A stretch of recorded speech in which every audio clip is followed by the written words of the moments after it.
Okay. Why we almost lost World War II and the invention of the radar. So has anybody heard of Vannevar Bush before? Just raise your hand if you have. Okay.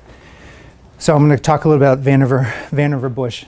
So he was an academic at MIT. In April 1944, Time profiled him and is regarded almost with awe in Washington. In 1945, the Appropriations Committee with the House of Representatives declared that without Bush's organization, it is safe to say victory would await achievement. He was a huge influence in the winning of World War II.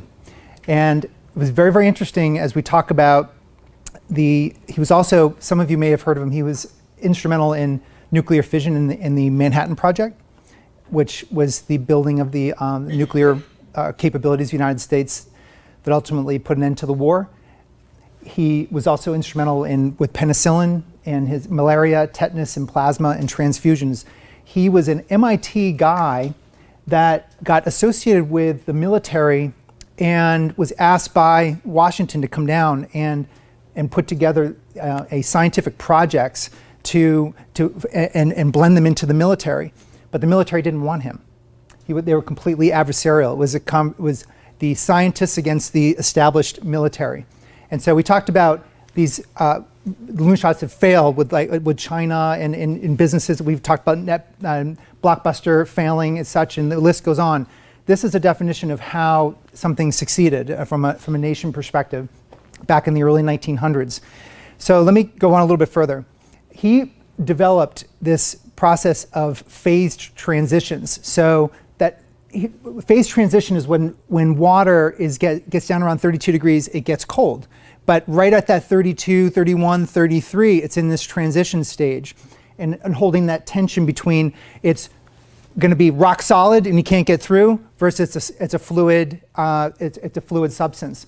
So he was a master at the fluid dynamics between the hard institution of the military and the scientists, which he was an all-out, all-hands-on-deck effort. He recruited the best of the best to develop the radar system and develop the atomic bomb and all of these other areas. But he was a master in negotiating between getting the approval from the president and the president's staff and the chief of war, and then working with the generals and on the military side. And what was interesting is as we look at, he used these principles of innovation at the edge. So we talked about with Camille, this organization, this innovation funds, and by the way, the innovation funds that were approved for him, I've seen that multiple times with organizations. They don't actually get flushed out, but when you innovate, it's pushed to the edge of the organization. And Vannevar was one of the first to actually push that whole innovation group. Was actually in Manhattan. It was in New York City, in these skunk work buildings, separate from the military. And he would bubble these ideas up and then transition them over. The radar was actually invented in the early 1900s, but it was buried. None of the military wanted it. They couldn't see the value of the radar when it was first invented. But he talked about how in the 1914, it was right around the end of World War I, it was invented, and it was stuck deep in the military and nothing in military science, and it wasn't going anywhere. And Bush saw it, and what the radar helped with is that eventually he championed this up through, and that radar actually ended up, we were getting demolished by the Germans. The U-boats were getting destroyed, like Britain was almost starving. 2/3 of Britain was without food because you couldn't get ships to Britain, and because the Germans were just picking off these boats. But eventually the radar came in and all of that stopped. Now we were able to essentially get boats through because we could detect where the submarines were. That was transferred then into planes. Then it was into bombers. Then it went into buzz bombs. The Germans had invented this kind of humming bomb that would whistle as it flew, and the radar guns could pick these things out of the air. They developed that technology for that, so it helped there. And so it was, I like this story because he was a huge proponent early on of what he calls up here artists and soldiers and champions.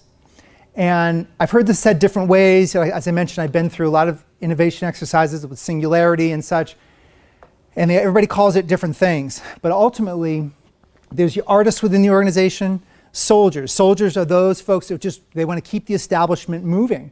You need those folks to keep the profits rolling of the current business. Then the artists are on the edge trying to come up with different ways, different interesting ideas. And then there's the champions, which is, to this video, the leaders. Every team needs a leader to actually make it be successful. And so he really, the book talks about champions. I just really call it leadership. But it's different than leadership of just pounding, just like a pounding leadership style. He pulled both sides together and was able to transfer the idea of the radar from one group to the other, but then the radar didn't work so well when it first was launched. He was able to take the idea back, get it retuned, and then bring it back over again. So what I'm really harping on in this section is really, which role are you within your organization? Are you the soldier, or is your team primary soldiers? And think about it from several different angles. And then where's the artistry within your organization? Where do the artists thrive? And how are you as a champion protecting each entity and bringing these together to hold that tension between that 32 degrees, 31, and making sure things don't freeze, and making sure things don't get too hot. So and this happened, if you guys have read the book on Jobs. Jobs had the same problem. He launched early on the Mac products and such, and guess what happened? He got tossed out by Scully because he became so rigid. If you remember from this book, the artists were the heroes in his company. The artists were the heroes, and he wanted to champion moving forward, but they wanted to keep the prize, the Lisa. I think it was the original Mac. Then he relaunched the Lisa. That failed. There was several failures, and then he got punted from the organization. Went out, failed a couple more times with a couple, and then he came back. But this time, what did he come back with? Jonas Ivey, who's still there today. Steve Cook, I think is it Steve? No, not Steve Cook. Tim Cook, who's the COO, or now the CEO.